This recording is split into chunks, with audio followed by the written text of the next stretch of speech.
আসসালামু আলাইকুম। যারও একটি হুন্ডা ভেসেল ডুয়াল ক্লাচ রিপেয়ারের কাজ করলাম।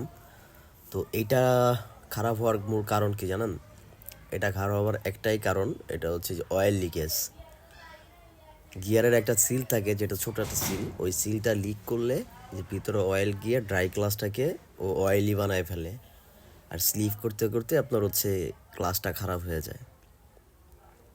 তা আমরা এই তিনোটা সিলই চেঞ্জ করতেছি, আর হচ্ছে আপনার চাকা ফ্রি আছে কিনা এটাও চেক করলাম, ইঞ্জিনের ফ্যান চলতেছে কিনা এটাও চেক করলাম। আসলে গিয়ারটা নষ্ট হওয়ার মূল কারণ হচ্ছে এই চাকা জ্যাম, ইঞ্জিনের ফ্যান হচ্ছে আপনার না চলা, আর হচ্ছে ইঞ্জিন আর গিয়ারের মাঝখান থেকে কোনো কিছু লিকেজ হওয়া। তো ইনশাল্লাহ এই তিনটা জিনিস যদি চেক করে রাখেন তাহলে আপনি অনেক ভালো একটা টাইম এটা চালাইতে পারবেন। আমরা আসলে ডুয়েল ক্লাস রিপেয়ারে 2 বছরের গ্যারান্টি দেই, আমাদের সাথে যোগাযোগ করতে পারেন, সমস্যা নাই। আল্লাহ হাফেজ, আসসালামু আলাইকুম।